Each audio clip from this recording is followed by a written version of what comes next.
I ended up to Dubai around 5 years ago. And now I have a beautiful baby daughter. She's nearly 3. Her name is Nele.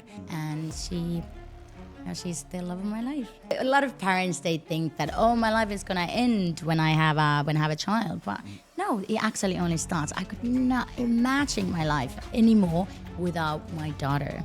That gives you so much more love, and it gives you the purpose into your life. You stay really fit. You've got your thriving business. You do really good in what you do in your work life. You have a good social active life. So how do you manage all of that as a single mum as well? To be honest, it's a lot. But the thing is that I'm not from the weak side. I grew up in this strong Finnish Viking. So, okay, example, this morning I've woken up, I've given breakfast to my baby, I dropped her to the nursery, and then I managed to do gym. Looking at how you grew up, I don't know what school like was for you. You've obviously got a strength and resilience, number one. Was that shaped from school? Was that shaped from things outside of school? What do you think it is? Okay, So Elena, thank you for joining us on Parenting Without the Manual. Firstly, it's a huge honor to have you here. I think that no one would look at you and think mum. so and you definitely don't live a life like a mum, right? You're very active. You do. I can't keep up with all the things you do, but I don't. You do. What I don't know what's the bike, right? What's it? The motocross? Yeah, dirt biking. Yeah. Dirt biking. What else you do? Water ski. I don't know. You give us some stuff. Well, it's easier when you start asking me what do I don't do. That list is a bit shorter than what I actually do. So. Yeah. So you stay super active. Yeah, your daughter's nearly 3. You've lived all over. Do you know what? Instead of me saying it, why don't you give us a bit of a background? We're now in Dubai. You've lived all over the world. Give us a little background about who you are and where you are now with your daughter and as a parent. Okay, fine. Well, first of all, I come from a massive family. So I'm one of 8 children. I have 5 little brothers. So that is, for me, is natural to be around children. I left Finland. I'm originally from Finland, and I left Finland age 18. Yeah. And from there, because I have a big family, my parents called me 1 year later asking that, hey, where are you? And I'm like, I'm in Australia.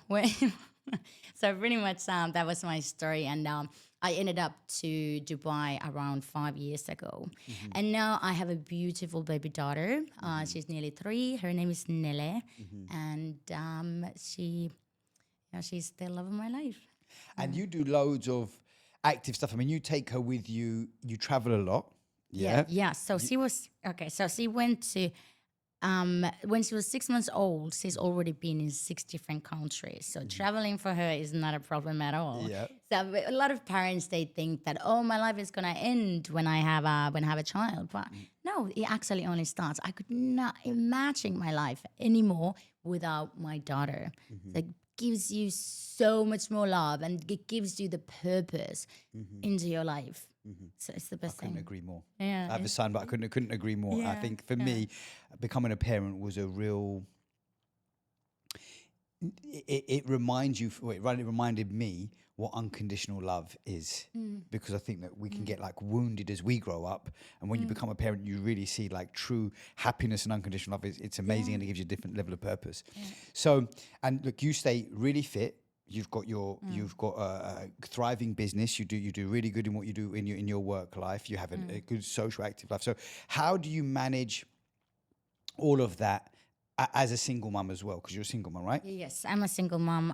Her father is not even in the country at the moment. So to be honest, it's a lot.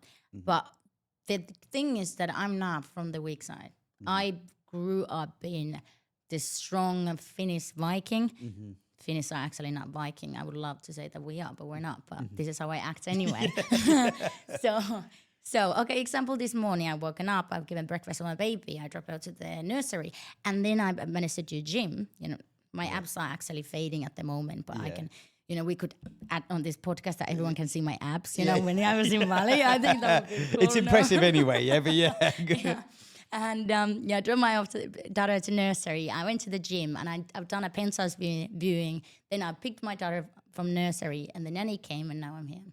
Okay. And then I'm okay. The thing is that I'll probably continue working until nights, and the thing is that it just never stops, and it's not for the weak. So what I want to ask you is, looking at how you grew up, I don't know what school was for you. What school was like for you? Is that you've obviously got a strength and resilience? Number one, you just keep talking about your strength, and it's not for the weak. What was that shaped from school? Was that shaped from things outside of school? What do you think it is? Okay, so Finnish education is one of the best in the world, as you know. So we start school like around 6, 7 years old. Okay, that's quite late, no? Yeah, it is. It's very late, and we never got any homework. Okay. The school days might be 3 hours long. Okay. Yeah, and what we do is to try to adapt this information while learning. We're not trying to memorize, which makes it very different to the rest of the world and their schooling system. When they put their children into school from a very young age, from like adult working hours, but they children, their brains are still developing. I don't understand, like, how are they supposed to actually learn from that? So what did you say? Finnish school? Did they say that they don't get you to memorize? What did they get you to do? Just like adapt it, like learn and understand it instead of memorizing. More thinking. Yes, yeah. More thinking and understanding than like memorizing. Okay. Like realize even in the math, like, okay, like this is how you do when you put these together, not just memorizing like numbers. Okay. Like what a lot of USA education does. And UK as just well, learning by doing. Okay, I didn't know. So I don't. Finnish education is quite like an advanced system. Okay, interesting. First, I'd be interested to look into that. And so okay, so that taught you. So you started at 6, 7, and that taught you to be more adaptive. Do you think that's where your strength and resilience come from, or is it something you got from your parents? Is it something that just by way of who you are? No, my best education was school of life. Yeah, 100%. The thing is that I didn't even go high school. My mother is a doctor. My sister is a lawyer. They all gone to universities, but I'm still doing better than any of them. So, but I left in a young age, and I had to learn, and I did everything on my own. So this is the best way you can learn things. Obviously, I wouldn't wish my daughter having to learn in such a hard way, because it's a bit unnecessary. You can still learn by doing. Well, it's interesting you say that, right? Because so I want to ask you then, what's your plans for your daughter and her education, right? Because if you're proud of who you are, which you are, and like you say, you're achieving more than maybe other people like your parents or family that's come from the same place. You going on that journey took you to that result. Would you not want her to go on the same journey and get to the same result, or do you think you give her? Okay. No, not my daughter. No. She's not gonna be her like me, please. Absolutely not. There's mommy, mommy there here. If you try to do something to her, but no, I don't. Yeah, for surely. Like, I never tried. I don't treat her like a little feather. No, little baby, don't do that. Yeah. I'm like, go ahead. You might hurt your bum, but you can try. But like, it's very important for children to be able to make their own decisions. Agreed. I think, example, traveling was one of the best things. What made me learn a lot of things. But obviously, I want her to go do that, but I want to be on the other side of the phone as well. Be able to be the person that if something goes wrong, to, the emotional support I want to give her, but I still want her to learn things on her own. Are you scared that she could, if she was going to grow up and be a bit wild and free and, No, I don't think that's going to be the case, because I have too much love to give. And so you don't think you can be scared, or you don't think that she's going to be wild and free? Which one? She is already wild and free. What are you talking about? She is actually very wild, but I can't blame anyone else. But Yeah, it's good. I think that, but I agree with you. I remember when my son was growing up. He still is growing up. I mean, he's only 8 going on 9. And I was scared, well, not scared. Like, if he falls over and you want to protect him, but at the same time, you need to allow them to like what you said about, you wouldn't want her to go through the same hard stuff that you went through to get to where you are. But that's what gives you the strength, isn't it? I mean, if you protect them all the time and it's an easy route, then they're not going to really know. They're not going to have that strength, know? Yeah, definitely. Like, back in my childhood, when, I don't know, maybe I was like 13 years old. And if I wanted some money from my parents, I was building a house in the rain. This is very important as well. You're earning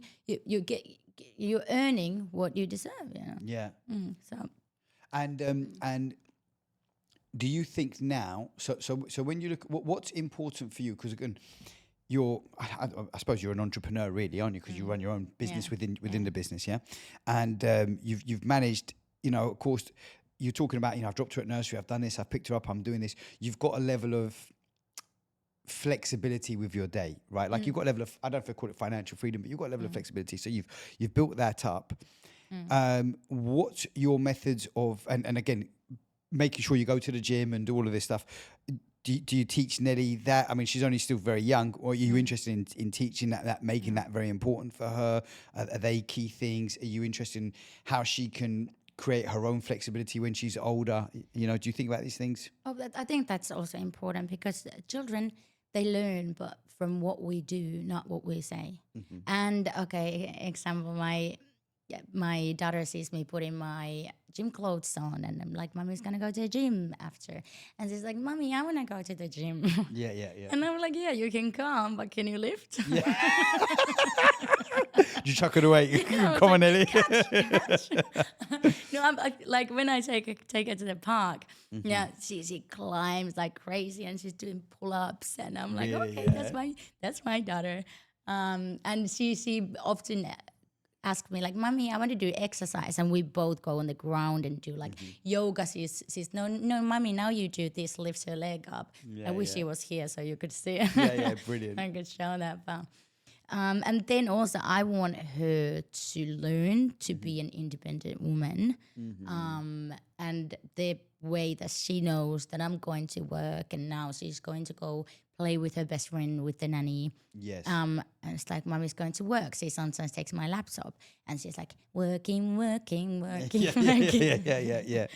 So it's good. So you think, so you're right. So we as an example show them, and that's where they see it most. And then again, like, how do you manage? I suppose, do you think we need to, because look, many different people can watch this podcast. There's many different parents. We're very fortunate. We're in Dubai. We're living a more affluent life, more free life. It's quite common to have nannies or to have support and do stuff. But there's people all over the world that are going to work full time. Their kids are going to school full time or whatever, and like they're not. What do you think is the most important things to impact that's going to enable your child, any child, to live a life that you've been able to curate, which is, again, fit and healthy, which is really important. The strength to do a number of things, the resilience, the ability to, you said, you earn what you're worth, to help shape the ideas that they're worth a lot rather than a little, Well, on the end of the day, like, because I'm a luxury real estate agent, and the amount of work I do comes to how much I earn, so that in that way I have flexibility in the days, like as long as I'm got a viewing or or a meeting or something else, then whenever I'm able to go to the nursery and pick her up, even though that's still kind of buying time from me to be able to do something reasonable, but because I wanted to spend more time with my daughter, that's why I hired an assistant. So the other person can do these things that I get more free time with my daughter, and someone can do all this boring computer work, which I'm not good at anyway. So I am putting your time into the things, example, your strengths, like my networking game is great. So I just put more time in there, spend time. It took me a long time to be able to balance. And I'm not saying that it's still perfect. It's bloody hard at the end of the day, but I think you're being very humble, by the way. So let me just I'm going to articulate some stuff that you're saying just to help you out, okay? What you're doing is called leverage, which is what every business person does. And so they do the core things that make the most money, which in your case is networking and admin stuff, which is obviously something that can get farmed out quite easily. Yeah, you're taking that away so that it gives you the time to do and what you want to do, and you're living life intentionally. Right, the time you go to the gym is intentional. The time you go to your networking event is intentional. The time you spend with your daughter is intentional. Yeah. And so it's just about putting the intention to things, which is how you manage it. I don't know if you realize how you do this, but it's obviously like because you're doing it and you do it very well. Yeah. So so great stuff. Okay, so what's your thoughts on what's happening around the world again, you've got a young daughter. What's happening around the world with like this whole gender thing and like, the girl want to be a boy and the boy want to be a girl and all this kind of stuff, Well, check in your pants. Tell me what's there, and I'll tell you. If you want a boy or a girl. But I mean, we're lucky we live in Dubai, so it's not so much of a problem. I know, and I mean, like, there's nothing wrong from you. You can like whoever you want, but like biologically, do I say it right? Biologically, then there is one way or another, and if you want to change it. But don't. Why do you have to change these rules? Why don't you? Why does there's some of these schools, because someone identifies as a cat, you have to mow them. Like, why? There's a bit too far. I am a little old school, so maybe I say this, and I do believe in men's and women's roles. Yes, and it's kind of fading these days. But I think less so where we live. I think in Dubai it's a bit different. I think it's a bit more old school. I don't know if you'd agree, but I think the rest of the world is going through a shift. And Nelly's probably too young, but what kind of things are you mindful of? Like, again, I know with my son, for example, with like YouTube and Roblox. If you, you haven't come across this stuff yet. Have you come across it with your brothers and sisters? Maybe Roblox. Yeah. Roblox? Okay. No, you don't know. Okay, you've got a whole world waiting for you. Believe me, right? But so they're like this, like a lot of the kids in my son's age and above, kind of like 7 to 15, they're like glued to this game called Roblox and on YouTube, and there's all different sorts of crazy stuff that's being talked about that opens their mind up to different things and open like mind, what kind of way? Like in a positive way or no. So look, I was having this conversation with somebody else, right? What's on YouTube it's like Google. You get everything. So it's like your mind, right? If it's positive and you look for positive things, you're going to find positive things. If you look for negative things, you're going to get negative stuff. It's not the kids are looking for negative stuff. It's that the entertainment stuff that's being put out to them, that's in the world today. Because look, when we were growing up, and I say this because you're a fair bit younger than me, right? But when I was growing up, we didn't have all this stuff.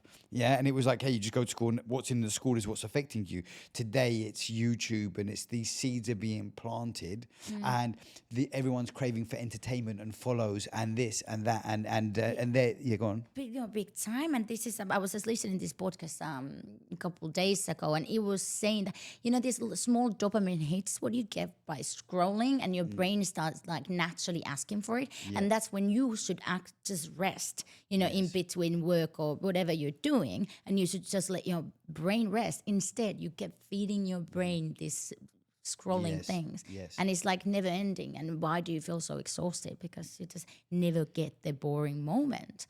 This is where we are probably as parents, right? Because we're of the age group where these things are hitting us. Maybe not the kids, not yet, but what's happening on the YouTube stuff is they're going for hits and they're going for engagement and entertainment, and so they're creating crazy scenarios. It could be scary, it could be about, I'm making this up, like about murder or stealing or whatever, but they'll make it into like a game type of thing, so the kids are glued to it.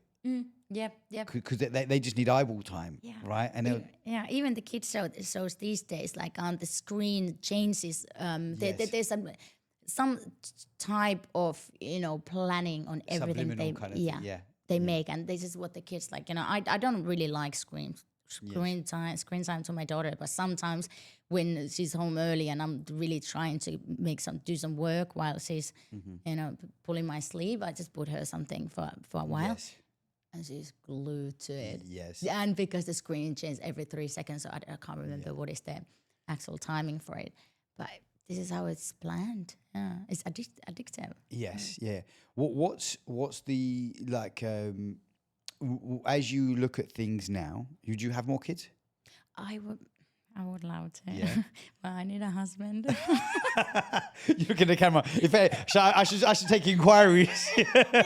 was that an advert? 050. This is going out, so don't. Or do something. But what are the key things that are important to you? Like, obviously, look, fitness is a big thing for you. Is it? I don't know if it's just gym or if it's certain sports. Do you want Nelly to go and participate in all the sports? Also, what are the key things that you would like her, you feel is important for her to learn as she grows older?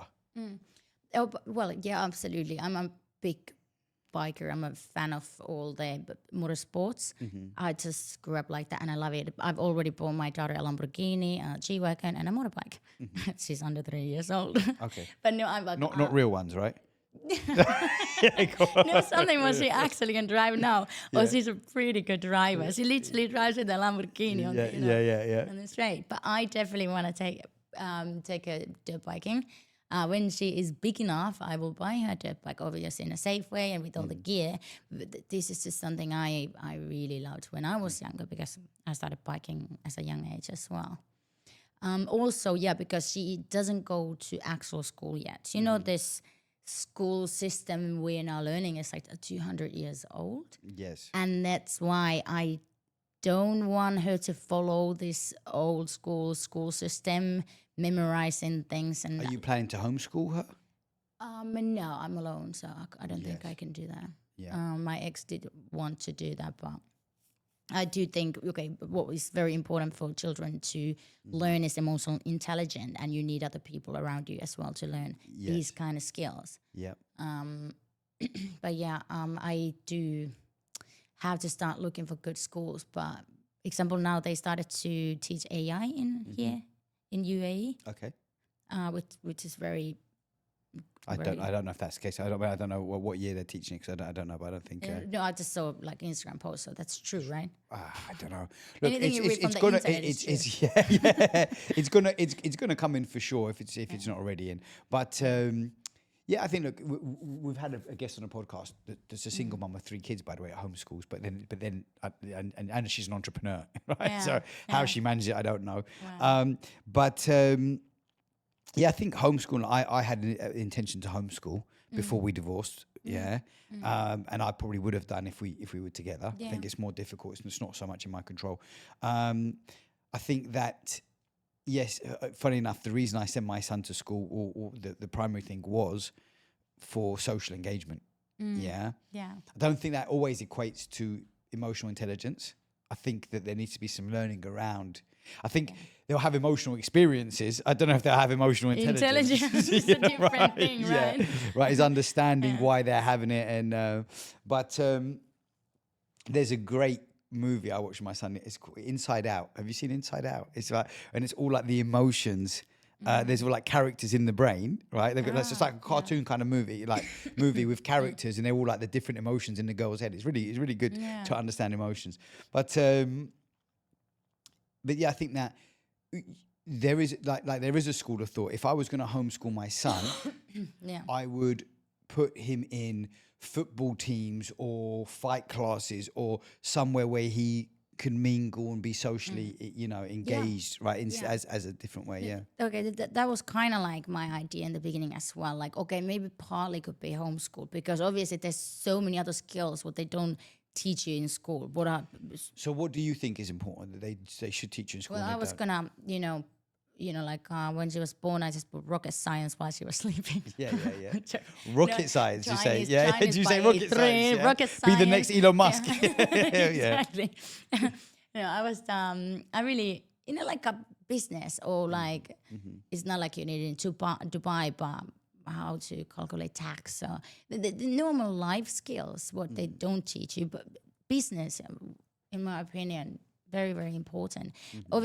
Luckily, I speak Finnish to her, and she learns English everywhere else. So now she's going to be able to learn languages more easier, like Chinese or Spanish, and very useful skills in the world. Obviously, it depends when she's old enough to understand what she wants in life, what makes her happy. Obviously, I don't want her to get a career where she won't be happy in. Yes. Happiness. Do you see her like, and would you guide her to be more entrepreneurial, or would you guide her just to find her own passion, or would you try and steer that, or just let her be more free? Every wealthiest person in the world had their own business. Yeah.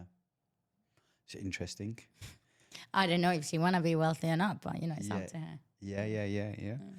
So does that mean you would want her? Your thing is that how do we teach our kids essentially to be more entrepreneurial? Do you think is an important thing? Yeah, maybe because I think that way. Obviously, every single human being is a different person. It's even if I think this way, it doesn't mean that she's I automatically. mean, what about like art, like an artist or a performer or something? You know, not necessarily an entrepreneur. Oh, she's a great singer. Yeah, she's a Yeah, great singer already. oh, Yeah, yeah. Then she loves to sing. Yeah. And what's your whole thinking about like social media and how that's impacting like how kids can become on like Instagram and YouTube and stuff like that? Like, what about stuff like that? Personally, I don't mind as long. But I've seen that a lot of teenagers these days they compare too much. What's going on the social media? Yeah. Personally, I don't really have time to look at anybody else's life. I'm too busy with my own. But they do take a lot of, negative stuff that maybe I'm not enough because I don't have as much as this person who's showing that they are happy in their life on Instagram, but they actually not. So it's a bit. Yeah. I think that but what you said, like, everyone's got their own business. I don't know if you call like a YouTuber their own business. I suppose it is, but I think we're going into a world today. And again, Nelly's a bit, your daughter's a little bit too young for this, but it's going to happen very quickly as AI comes in and everything. But we're going into a very like a fight for brain space and like this. It's an attention economy. Yeah. Do you know what I mean? Like everything's coming at you, and like you just said about the scrolling, it's trying to steal your attention. Who I had someone on the podcast the other day, and they were talking about how they deleted Instagram because they got caught scrolling and watching. They had work to do, and they started watching this Japanese video about, I don't know, putting bed sheets. It was just like, it was absolutely pointless, right? But it was engaging. Yeah. I do that all the time, really? With my ADHD brain. When I want to get something done, because I got so many messages, so I get in the habit, checking my personal, checking my business, then opening Instagram, and then accidentally staying in there. So when I'm busy, I delete Instagram.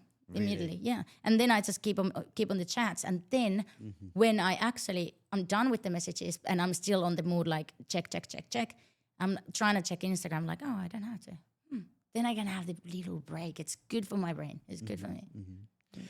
So we're going to come to close, but just in closing, I want to ask you. So, health, fitness, big thing.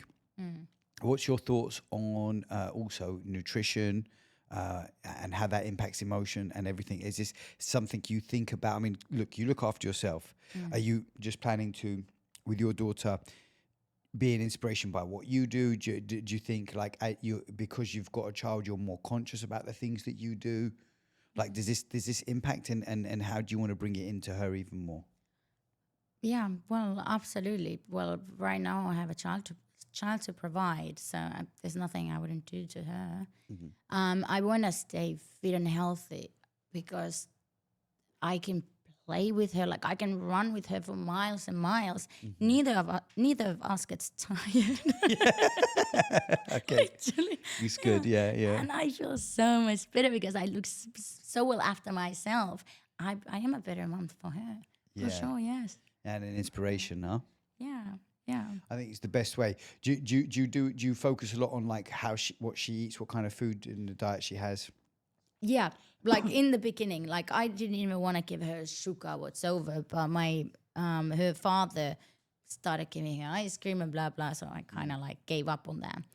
But she's always been a good eater because when I was breastfeeding, example, I was eating everything for her to taste. Yes. Yeah, so when she started eating solids, she was eating broccolis and all the vegetables, everything. And now her favorite food is sushi, like it's, but I really was intentionally did all of this. Yeah. When she was in my belly and when I was breastfeeding her. Yeah. I think that the foundations that they grow up on is like get set, and that will always be like a good, if you can get the foundations in early, it's always good. Most people don't have enough intentions about it because they don't know. But I think we're fortunate being where we are in Dubai, being in the circles that we're in, we're exposed to a better way of these things, True, but then also forget, like how many mothers are completely alone on their own with multiple children running around. They are tired. Like, of course, they not so interested in putting all this effort while they are just trying to survive themselves. So that's completely understandable.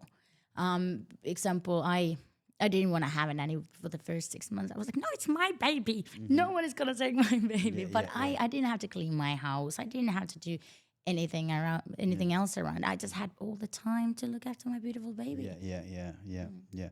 So let me ask you. So if there was somebody watching this that isn't as fortunate, a bit maybe slightly off topic, but in a way, what do you think that you could give advice or wisdom that you've got from what you've seen that could help them? You know, there's something they could do that would help. Well, my mother raised 8 children solo, so Okay. so that's why, like, I'm like, okay, see, literally. No, my mother was in a newspaper because she studied to be a doctor. Yeah. At the same time, she raised 8 children on her own. Yeah. So, me, am I winding up after one? Absolutely not. Yeah. Yeah. Good stuff. Listen, Elena, it's been an absolute pleasure having you here. Thank you so much for your lovely words of wisdom. It's been and great energy and great inspiration. Thank you so much. Thank you so much. Always a pleasure.